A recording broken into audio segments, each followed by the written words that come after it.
I went over next door instead of watching the movie right away, and I watched some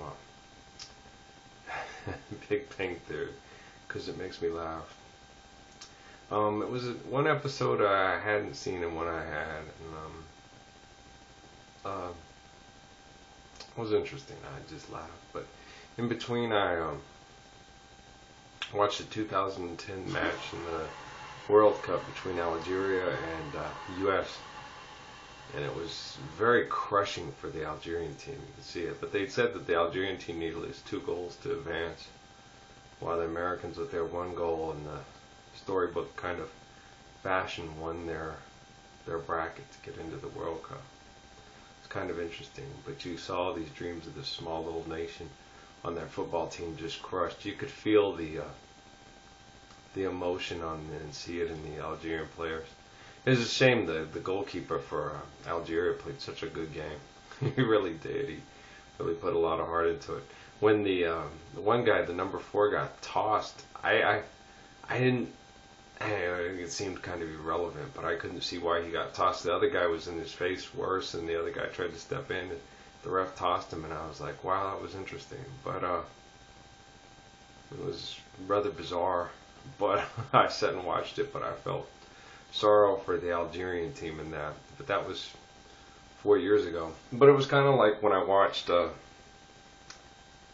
qualifying cup, and I watched Panama playing, and they were doing so well, and then it all just fell down on them. I think it was against the U.S. too. And they had the lead and were winning, and then the 2 goals came up, and everything went from to crash. And I could feel the Panamanian, the whole country just crushed. I could feel it. You could feel their happiness and their sorrow, like in those brief moments. It's weird how much a lot of countries put into their football teams, their soccer teams.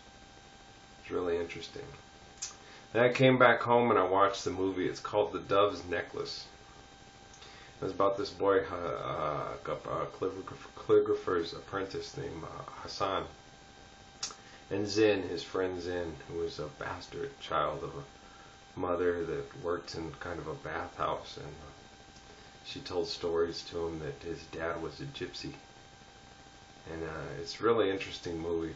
And the one monkey that was a prince that the man used as a scam to make money. It was an interesting.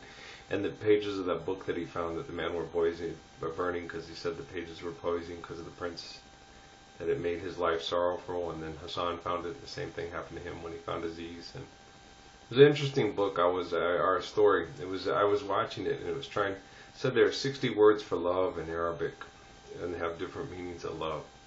And he's trying to find out all 60 of them, and he gave them to his master's daughter, Layla. And as it ends up, it's a big mystery and quagmire of the nature of love and stuff, and he ends up finding out the true nature of it. And the true nature of love in the world, as we know it, all finite and flesh love is destined to end in sorrow. And that's just the way it is. It's discussed in the Gospels, none shall look upon the face of God and live. And every child who adores their mother and father knows someday, if God is willing, that they'll have to watch their parent die before them. But like Théoden's character in Lord of the Rings said, no parent should have to live to see their child die. It's one of the things my mother told me before she died, that she said she was so glad that she got to pass away before any of her children, because she wouldn't have wanted to outlive any of her children. My grandmother lived in this apartment and died in this apartment. Kept that couch, that sofa bed, in here because she brought it with her from El Paso and kept it in here because she had a son named James Melvin who had a rough life and died in her house on that sofa bed. And she used to come at night at 4 in the morning before she passed away when me and the kids were living there, and she would come over, especially a lot when my dad would leave to go with Tina. And she would come looking for Jimmy and Donald. She would always come looking for James and for Jimmy. You've seen Jimmy and Donald. Those were the two sons she outlived. And the true nature of love in the flesh is parting is such sweet sorrow. It starts out easy and it ends hard. Love in the flesh is destined for sweet, tearful, glorious, blessed pain and sorrow. Judah Krishnamurti taught me that. About my pain and how blessed my pain was. And to get the full extent and nature of the lesson, one must learn that in order to truly love, you have to be able to immerse yourself in the deepest depths, in the pits of what we refer to as hell and sorrow. For heaven and hell walk the earth together. And in that movie they created it. The prince died and other people attacked, and they went through and started killing everybody in the village. He didn't know what to do. He went looking for his master. He ran into disease. He came back home and found the book to put the 60 words on the pomegranate he left for Layla. And when he had come back home, they had gone through the village and they had killed his master's daughter. And if he had not gone chasing after the book and stayed there with her, he could have died together with her instead of left to linger alone in his sorrow. It's a really good movie, man. The Dove's Lost Necklace. You ought to watch it. It's interesting. But when we go chasing for dreams of love, we're destined to be left to wallow in our sorrow. The best way to live a faithful life is to love the life given and take every lesson from it and share it to the best of your abilities. Like my mom told me before she died, she said, you're going to want to look at everybody as a blessing. What do I have to give you, and what do you have to give to me? She told me right before she died, she looked at me and she said, the other kids aren't going to get you, and I'm leaving you a very special gift, but you're going to be very, very lonely. And I remember thinking to myself and telling Mom, I don't like to be lonely.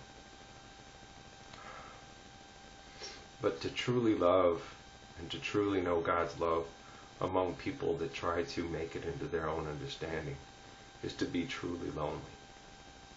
It's a blessed gift to be the man of sorrows. Okay?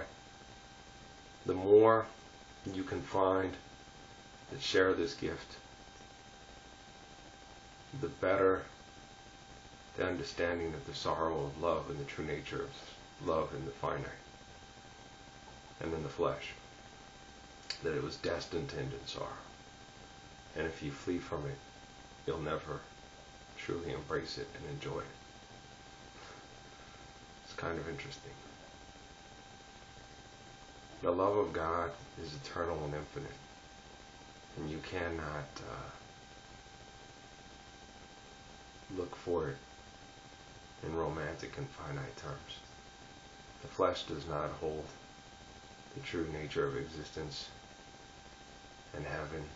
Heaven is the state of being that you live in when you honor the nature of God. And the nature of God is to love, to be compassionate and merciful and protect. When Hassan was writing his calligraphy, his master gave him good marks, but he said, there's more to it than just copying it down or writing it down. That this is a way of communicating between the visible and the invisible world. This is an understanding of relative time and space and interaction and connection. Like the wall in Israel where people go and place their prayers in, where the relatives of Joshua went and put a prayer in the wall for God to keep him and his family safe. They just created that with Barack Obama during the election. Quizás para They think they're pulling your strings, and who's pulling theirs? How many times has Saladin told me that? He told me so many times. Your legacy and your destiny. And I gotta understand that in flesh I'm talking to dead men. But in spirit I'm talking to people in prayer that are very much alive. That lived lives that made little sense to them. And here I am doing the same thing. And I had the audacity to complain. When I see in the similar time frames, and especially with my beloved Little Hawk and others, finding love in the flesh, the woman he adored, having children, and knowing he was not going to live very long, he was going to die. And then he was going to feel her spirit linger alone without him, like she's done many times before. I don't think I'm the type of man in this caring state of being to be loved by a woman.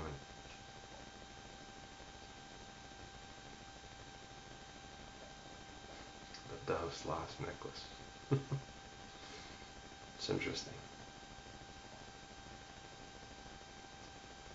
I've many times going through this, known that our stars can change like a flash of light, and overnight, and in warp speed we can change love at the speed of light. Like Brian Griffin. You can take love and change it and go light years ahead and come back and show them how to circumcise their hearts, how to connect their mind to the heart and let the soul light the way to the eternal essence of the true nature of love, and to understand that sorrow waits them in the flesh. But the only way to know the true nature of love is to dive in with no fear. And so you dive. I had a friend who said that, man. He said, on May 10th, 1984, I was ready to die. Blessings, blessings, and peace, life and death in the streets. Bipolar beast is unleashed. My wife's always got accused of being bipolar. I was always the calm one, the steady one, the consistent one. And they always told me how moody cancers were. I was always steady and consistent, always hopeful, always thought I could work things out. Not with Patrick's mother. Patrick's mother, as soon as I got into it after a while and I realized she was abusive and gay, I just wanted that marriage to end, and I just asked God to get us through it as graciously and lovingly as God could, and for us to be delivered from this hell of a marriage. It was horrible. Amy wasn't gay. Well, she wasn't completely gay. I realized she was bisexual. I had somebody explain that to me, but I didn't want to realize it because I didn't want to see what was happening. Because I asked, and he's like, you just, all you need to do is try to protect Natalie. And if I would have known what was going on at the time with the networks and the way things were working, there was no way we could have delivered ourselves and fixed that thing. We had to get ourselves in the right position to fix things. If I would have known what was going on, I wouldn't have been able to do it, and I would have been an extremely angry and crazy and violent, paranoid, irrational man, like what was happening to me in Sierra Vista when I was going through all this stuff. And I would always want to know, but I only asked to know what I needed to know. And as we progress through this timeline and through this strange quagmire of what these people are trying to manipulate and do, I ask to know more, because I look less to my self-indulgence and my personal comfort and love and rewards, and more towards my goal. And my goal in life,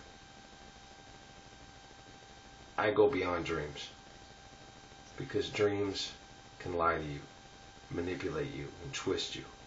And I don't chase dreams. I was told that with a lady when I worked at Southwest. She sat there and she talked about me being a teacher. And she said, con paciencia, I think is what it is. She said, with passion, Rafael, you're so passionate. Do things with passion, and you'll be one of the greatest teachers ever. I was like, thanks.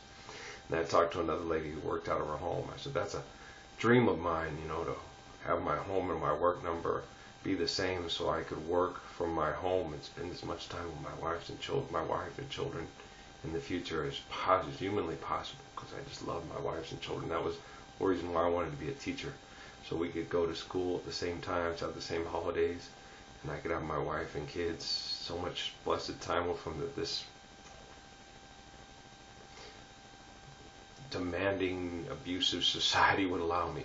I was always trying to find ways to create more time for my wife and kids for us to enjoy. I didn't realize how selfish I was being. I didn't realize how irrational and insane this world was. And I didn't realize that I had the ability to make amazing, massive changes with my abilities. I didn't realize who I was. They kept me marginalized, abused, and censored.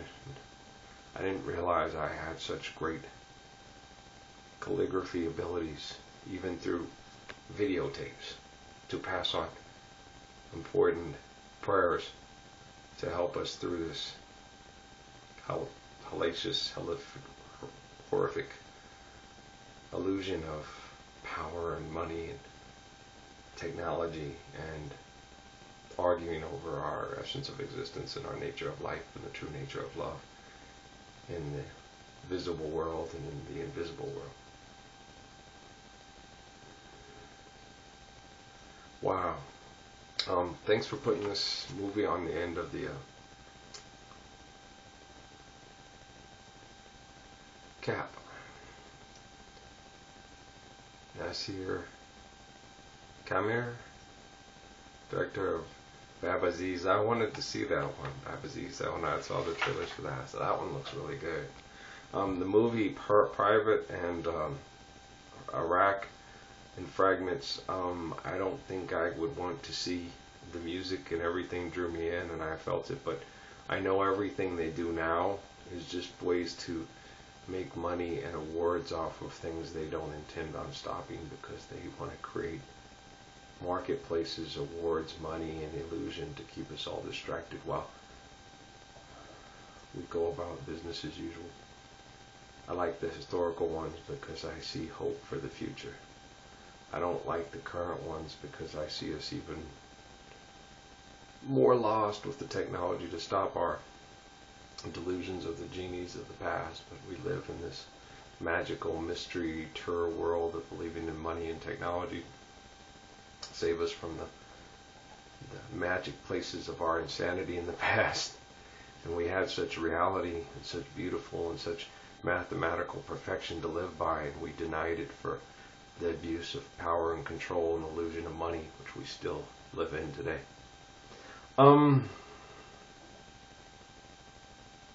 If you find my lost necklace, since I am the spirit of the one they call the dove and the man of sorrow, tell her I love her. Okay? I gotta go. I'll see you guys in the morning. Blessings and peace.